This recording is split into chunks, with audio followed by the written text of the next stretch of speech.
الحمدللہ والصلاۃ والسلام علی من لا نبی بعد اما بعد۔ محترم قابل احترام احباب گرامی،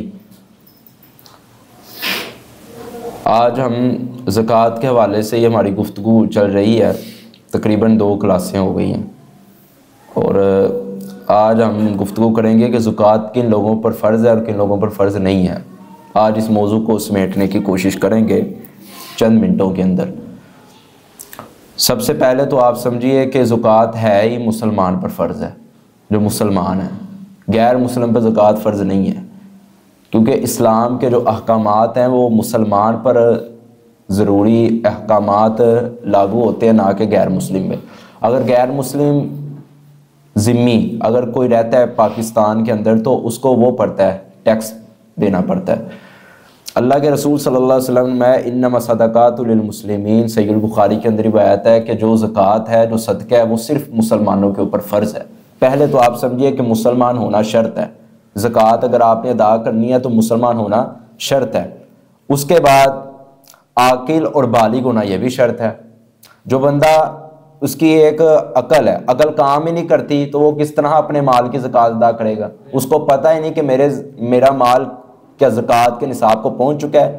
اگر اس کے پاس 25 بکریاں ہیں یا 25 اونٹ ہیں یا پھر 7.5 تولہ سونا ہے یا 52.5 تولہ چاندی ہے، تو اگر جو عقل والا ہوگا، شعور والا ہوگا، وہی سمجھ سکے گا کہ میرا مال نصاب کو پہنچا ہے یا نہیں پہنچا۔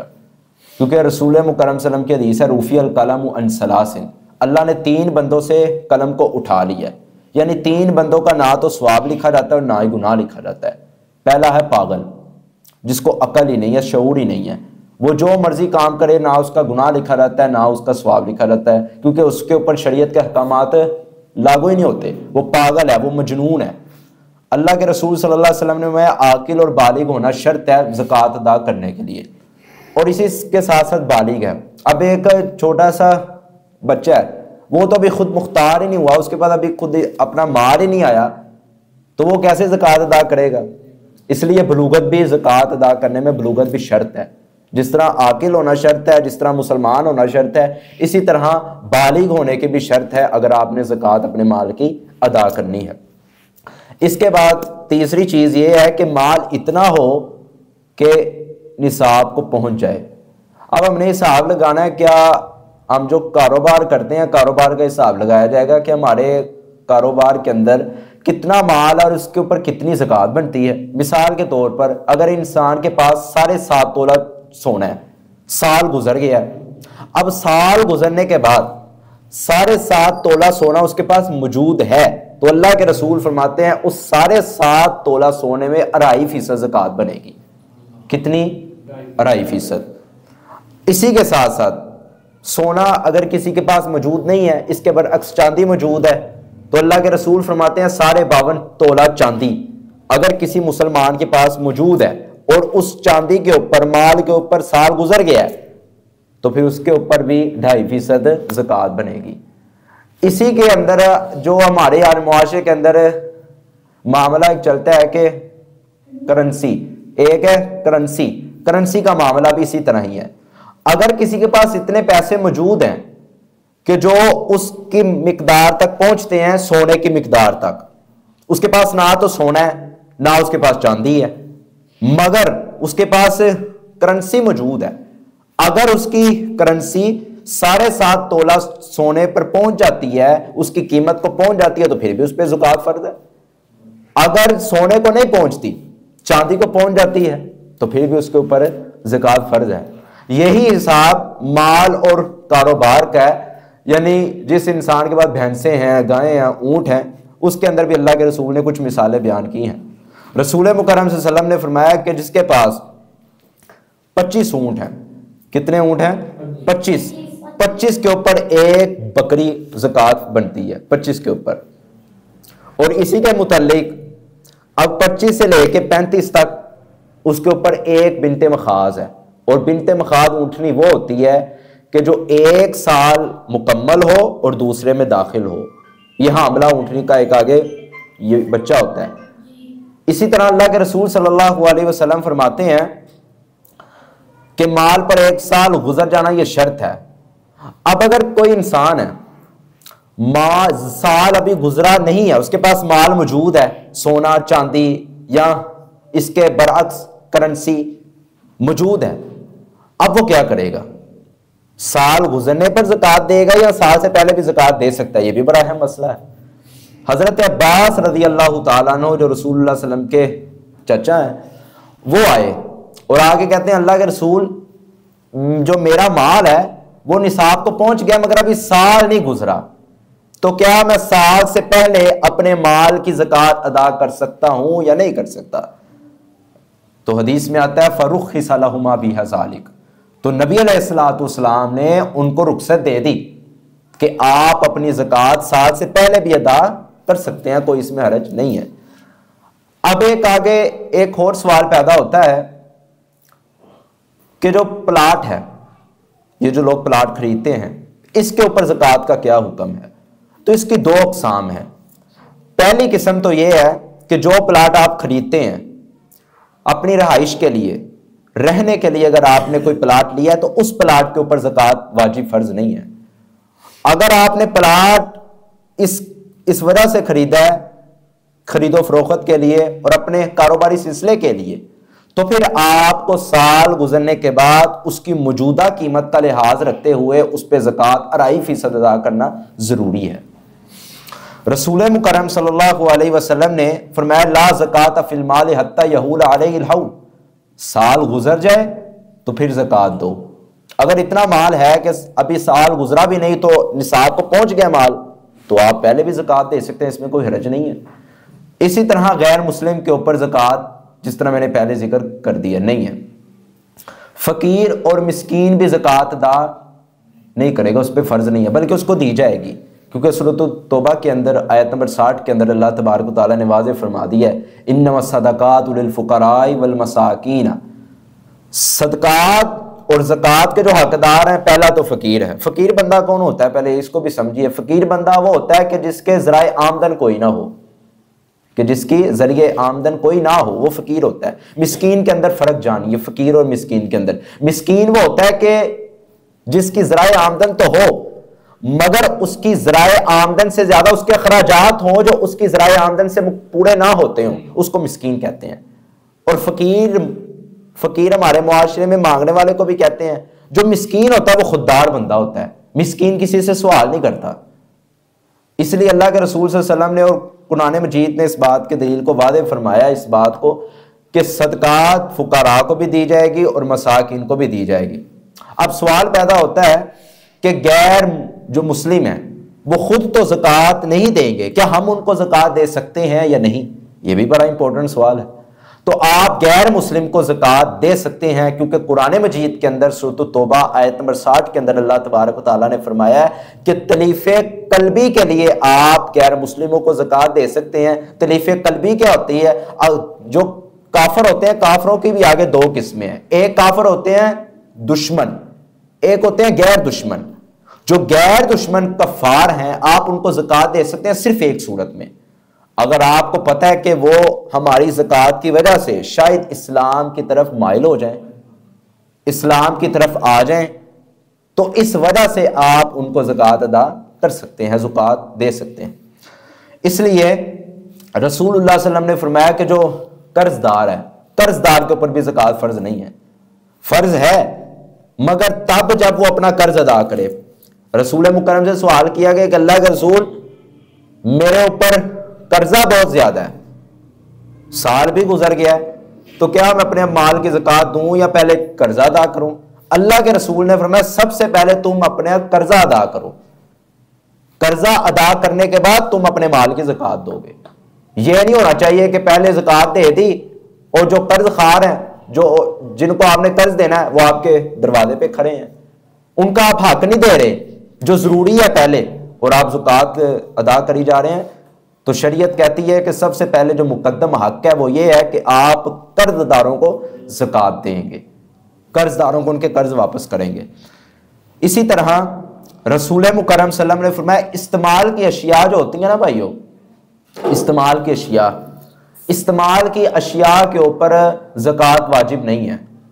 مثال کے طور پر ہمارے گھر میں جو برتن پڑے ہیں ان پہ نہیں ہے زکوٰۃ، کیونکہ وہ استعمال کی چیزیں ہیں۔ اسی طرح جو ہماری گاڑیاں ہیں جن کے اوپر ہم سفر کرتے ہیں، جو ہمارے گھر کی اپنی گاڑی ہے، استعمال میں ہے وہ، تو اس کے اوپر بھی زکوٰۃ فرض نہیں ہے۔ اسی طرح اگر کوئی آپ کے پاس گھر ہے، پلاٹ ہے، جس کا میں نے پہلے آپ کے سامنے ذکر کر چکا ہوں، تو اس کے اوپر بھی زکوٰۃ فرض نہیں ہے۔ آپ ایک حدیث سے زکوٰۃ کی اہمیت کو جانیے۔ معاذ بن جبل رضی اللہ تعالی عنہ فرماتے ہیں کہ رسول اللہ صلی اللہ علیہ وسلم نے مجھے ایک علاقے کی طرف گورنر بنا کے بھیجا، یمن کی طرف۔ جب میں یمن کی طرف گورنر بنا کے بھیجا گیا نا، تو میں نے کیا کیا، وہاں کے امیروں سے زکوٰۃ وصول کی، وہاں میں نے زکوٰۃ وصول کر لی۔ جب میں وہاں زکوٰۃ وصول کر رہا تھا تو کسی نے خبر دی کہ فلاں فلاں علاقے میں ایک شخص مسلمان ہے اور بہت زیادہ مالدار ہے، آپ اس سے بھی جا کے زکوٰۃ وصول کریں۔ پہلے زمانے میں ہوتا یہ تھا، اللہ کے رسول کے زمانے میں، کہ اللہ کے رسول خود زکوٰۃ لینے کے لیے نہیں جایا کرتے تھے، بلکہ جو آپ کے مشیر ہوتے تھے، جو آپ کے قاصد ہوتے تھے، ان کو بھیجتے تھے امیروں کی طرف، ان سے زکوٰۃ لو اور فقراء کے اندر تقسیم کر دو۔ معاذ بن جبل اسی طرح گئے ایک علاقے کی طرف، تو وہاں جو آدمی تھا نا مسلمان، اس کو کہا کہ میں رسول اللہ کی طرف تمہارے اندر قاصد بنا کے بھیجا گیا ہوں، رسول اللہ نے مجھے کہا کہ اس بندے سے زکوٰۃ لے کے آؤ۔ اس نے کہا مرحبا بکم یا رسول اللہ صلی اللہ علیہ وسلم، مرحبا بکم بوصیت رسول اللہ صلی اللہ علیہ وسلم، پیغمبر کی وصیت کے مطابق اگر تم میرے دروازے پہ چل کے آئے ہو تو تمہیں مرحبا کہتا ہوں۔ اور ساتھ انہوں نے کہا یہ میرا مال ہے، دیکھ لو میرے مال کے اندر جتنی زکوٰۃ بنتی ہے اتنی تم رکھ لو۔ انہوں نے دیکھا اس کے مال کا، اونٹ بھی ہیں، بکریاں بھی ہیں، گائیں بھی ہیں۔ اس نے کیا کیا، تمام کا حساب لگایا تو ایک اونٹنی بنت مخاض زکوٰۃ بنتی تھی، ایک اونٹنی، صرف ایک اونٹنی، اس پورے مال کے اوپر ایک اونٹنی زکوٰۃ بنتی تھی۔ اور وہ ایک اونٹنی بنت مخاض کہتے کس کو ہیں، جو ایک سال اونٹنی کا مکمل ہو جائے دوسرے میں داخل ہو، اس کو بنت مخاض کہتے ہیں۔ انہوں نے وہ لی اور انہوں نے کہا صرف یہی تمہارے اوپر زکوٰۃ بنتی ہے۔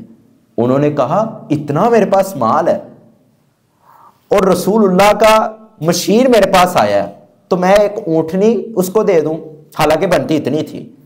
تو انہوں نے کہا اس طرح کرو، یہ جو حکہ ہے نا، حکہ اونٹ کہا جاتا ہے جو 3 سال مکمل ہو اور چوتھے میں داخل ہو، جو بڑا جوان ہو، اس کو حکہ اونٹ کہا جاتا ہے۔ انہوں نے کہا یہ ساتھ حکہ بھی تم رسول اللہ کو پیش کر دینا، میری طرف سے تحفہ ہے۔ انہوں نے کہا میں نہیں کر سکتا، کیونکہ رسول اللہ نے کہا ظلم نہیں کرنا، ظلم نہیں کرنا، جس کی جتنی مال کے اندر زکوٰۃ ہوگی اس سے اتنی لے کے تم نے لے کے آنی ہے، اضافی نہیں لے کے آنی۔ اس نے کہا ٹھیک ہے، ہم اپنا معاملہ رسول اللہ کے سامنے پیش کرتے ہیں۔ وہ اپنا حکہ لے کے آ گیا اور وہ معاذ بن جبل بنت مخاض اونٹنی لے کے رسول اللہ کی بارگاہ میں آ گئے۔ رسول اللہ کی بارگاہ میں آئے تو سوال کیا اللہ کے رسول، میں نے اس کے پورے مال کا احاطہ لگایا اور پورے مال کا اندازہ لگا کے مجھے جو سمجھ آئی وہ ایک بنت مخاض اونٹنی زکوٰۃ بنتی تھی، میں لے کے آ گیا۔ اس نے کہا تم ایک حکہ میری طرف سے اور لے کے چلے جاؤ۔ میں نے قبول نہیں کیا، کیونکہ آپ نے کہا تھا جتنا ہو اتنا ہی لے کے آنا ہے۔ رسول اللہ صلی اللہ علیہ وسلم مسکرا پڑے۔ رسول اللہ صلی اللہ علیہ وسلم نے کہا جب کوئی صاحب مال خود آپ کو اپنی طرف سے ہدیہ تحفہ اضافی اگر دے دیتا ہے تو اس کو قبول کر لو، اس کو قبول کر لو۔ آپ صلی اللہ علیہ وسلم نے کہا معاذ اس سے حکہ بھی پکڑ لو اور اپنے پاس رکھ لو۔ حکہ پکڑ لیا گیا۔ اب میں بتانا آپ کو یہ چاہتا ہوں کہ اس نے رسول اللہ صلی اللہ علیہ وسلم کا لحاظ رکھتے ہوئے اور اس نے ایک حدیث کو ذہن میں رکھتے ہوئے، حالانکہ بنتی اونٹنی تھی، اس نے اونٹنی کے ساتھ جوان حکہ اونٹ بھی دیا، اضافہ دیا۔ کیوں؟ رسول اللہ نے فرمایا تھا ما نقصت صدقۃ من مال، کہ زکوٰۃ دینے سے مال میں کمی نہیں ہوتی۔ اس کو پیغمبر کی حدیث یاد تھی، اس نے اپنی حدیث رسول اللہ کی حدیث کو یاد رکھتے ہوئے اونٹنی کے ساتھ ایک حکہ بھی پیش کیا۔ معاذ بن جبل کہتے ہیں 4 سال بعد پھر میں اس کے پاس زکوٰۃ لینے کے لیے گیا تو اس کے پاس 40 بڑے اونٹ حکے موجود تھے۔ میں نے کہا تمہارے پاس تو 4 سال پہلے 3 حکے موجود تھے، یہ کہاں سے آئے؟ فرمایا جو میں نے محمد رسول اللہ کی حدیث پہ عمل کیا تھا کہ ما نقص صدقۃ من مال، کہ جو زکوٰۃ ادا کرتا ہے اس کے مال میں کمی نہیں کی جاتی۔ اللہ کے رسول کہ تم قاصد ایک اونٹنی میری بنتی تھی مگر میں نے ایک حقہ دیا، جو ایک حقہ میں نے تحفے کے طور پہ دیا تھا اللہ نے اتنی برکت ڈالی ہے، اب 40 حقے میرے پاس کھڑے ہوئے ہیں، اب جتنے چاہے تم لے لو، جتنے چاہو۔ انہوں نے کہا نہیں، انہوں نے کہا یاد کرو میرا بھی اس میں بھلا ہے، جتنے تم لے کے جاؤ گے اللہ اگلے سال مجھے زیادہ بڑھا کے عطا کرتا ہے مال۔ اس حدیث سے پتہ کیا چلتا ہے کہ جو انسان اپنے مال کی زکوٰۃ ادا کرتا ہے، صاحب مال، مثلاً اگر 7.5 تولہ سونا موجود ہے، اس کے اوپر 2.5% زکوٰۃ اگر اللہ کی راہ میں دیتا ہے، 52.5 تولہ چاندی موجود ہے، اس کے اوپر 2.5% زکوٰۃ اللہ کی راہ میں دیتا ہے، اور اگر صاحب مال 2.5% سے زیادہ بھی اگر دے دیتا ہے تو اللہ پر ہاتھ چڑھا کے واپس کرے گا اور مال بھی پاک کرے گا اور اگلے سال اللہ برکت بھی ڈال دے گا، کہ جس طرح حدیث سے میں نے آپ کو واضح کیا ہے۔ اب یہاں ایک سوال پیدا ہوتا ہے، سوال یہ ہے کہ ہم جو زکوٰۃ تو دے رہے ہیں مگر اس کے زکوٰۃ کے جو کچھ ہمیں بینیفٹس بھی زندگی میں دیکھنے کو ملنے چاہیے، زکوٰۃ کے بینیفٹس، زکوٰۃ کے فوائد کیا ہیں؟ تو سب سے بڑا جو زکوٰۃ دینے کا فائدہ قرآن مجید میں اللہ تبارک و تعالیٰ نے سورۃ التوبہ کی آیت نمبر 103 کے اندر بہت خوب ارشاد بیان فرمایا خذ من اموالہم صدقۃ تطہرہم وتزکیہم بہا وصلی علیہم، اللہ کے رسول ان سے آپ زکوٰۃ لیں اور زکوٰۃ آپ اپنے پاس رکھ لیں، غرباء میں تقسیم کر دیں، اس کا فائدہ یہ ہوگا تطہرہم وتزکیہم بہا وصلی علیہم، ان کے مال بھی پاک ہو جائیں گے اور ان کے دل بھی پاک ہو جائیں گے۔ اور دوسرا زکوٰۃ دینے کا سب سے بڑا فائدہ کہ رسول مکرم صلی اللہ علیہ وسلم نے فرمایا ما نقصت صدقۃ من مال، کہ زکوٰۃ اور صدقہ خیرات کرنے سے انسان کے مال میں ذرہ بھی کمی نہیں آتی۔ اب اگر انسان خود سوچتا ہے کہ وہ آ جاتی ہے کمی تو یہ انسان کے اوپر ڈیپینڈ کرتا ہے، مگر محمد رسول اللہ کی زبان سے نکلے ہوئے سچے سچے موتی یہ ہے کہ ما نقص صدقۃ من مال، زکوٰۃ دینے سے کمی نہیں آتی تو نہیں آتی بلکہ بڑھتا ہے مال۔ یہ اللہ کے رسول صلی اللہ علیہ وسلم نے 4 لوگ بتائے ہیں کہ جن کے اوپر زکوٰۃ فرض ہے، ایک مسلمان ہو انما صدقات للمسلمین، اور دوسرا عاقل اور بالغ ہو جو شعور رکھنے والا ہو اور بلوغت کی حد کو پہنچا ہو، اور اتنا مال ہو جو شرعی نصاب کو پہنچا ہو، اور چوتھی شرط یہ ہے کہ مال پر 1 سال گزر جائے، پہلے بھی آپ دے سکتے ہیں اگر نصاب کو پہنچ گیا ہے۔ آخری سوال پر گفتگو کر کے بات کو اختتام کرتے ہیں۔ سوال ہے کہ جو عورت زیورات پہنتی ہے کیا اس کے اوپر بھی زکوٰۃ بنتی ہے یا نہیں بنتی؟ تو اس کے بارے علماء کی 2 رائے ہیں۔ ایک طرف علماء گئے ہیں وہ کہتے ہیں کہ اس کے اوپر زکوٰۃ نہیں ہے، جو زیورات سونے کی عورت پہنتی ہے اس کے اوپر زکوٰۃ نہیں ہے، اور دوسری طرف علماء گئے ہیں کہ اس کے اوپر زکوٰۃ فرض ہے، مگر زیادہ مضبوط قول دوسرے والے علماء کا ہے کہ اس پہ زکوٰۃ فرض ہے اور ضروری ہے، دینی چاہیے۔ کیوں؟ کیونکہ صحیح البخاری کے اندر رسول مکرم صلی اللہ علیہ وسلم کے سامنے ایک یمن علاقے سے عورت آئی اور ساتھ اس کی بیٹی تھی، تو آپ نے اس کی بیٹی کے ہاتھوں میں 2 سونے کے کنگن دیکھے، آپ نے کہا کیا ان سونے کے جو کنگن پہنے ہیں کیا ان کی زکوٰۃ ادا کی ہے؟ رسول اللہ نے سوال کیا، اس نے کہا اللہ کے رسول نہیں کی۔ آپ نے فرمایا کیا تم پسند کرتی ہو کہ آج جو تم نے دنیا میں یہ سونے کے کنگن پہنے ہیں حالانکہ تم نے اس کی زکوٰۃ نہیں دی، کیا پسند کرتی ہو قیامت کے دن اللہ تمہیں آگ کے 2 کنگن پہنائے؟ اس نے فوراً اتارے، ہما للہ ولرسولہ، کہا یہ اللہ اور اس کے رسول کے لیے ہے۔ اس حدیث سے پتہ چلتا ہے کہ جو عورت زیورات پہنتی ہے اس کے اوپر زکوٰۃ فرض ہے اور دینی چاہیے۔ یہ نہ کوئی بندہ سمجھے کہ اب عورت نے زیور پہن لی ہے وہ اس کے استعمال میں ہے تو اس پہ زکوٰۃ نہیں بنتی، یہ غلط ہے۔ عورت جو زیور پہنے، کیونکہ سونا تو عورت پہ ہی حلال ہے نا، جو مرد ہے اس پہ تو سونا حرام ہے، عورت ہی پہنے گی سونا۔ اب عورت نے پہن لیا ہے، اگر سونا اتنی مقدار میں اس کے پاس موجود ہے، اگر ایک یہ بھی بات سمجھے، اگر سونا مثال کے طور پر اس کے پاس 4 تولہ یا 5 تولہ یا 6 تولہ یا 7 تولہ تو پھر اس پہ زکوٰۃ نہیں ہے۔ جب تک 7.5 تولہ سونا نہیں ہوگا تب تک زکوٰۃ کا نصاب مقرر ہی نہیں ہے۔ اگر عورت نے جو سونا پہنا ہوا ہے یا رکھا ہوا ہے، سال گزر گیا ہے، اب اس کی قیمت کا لحاظ رکھے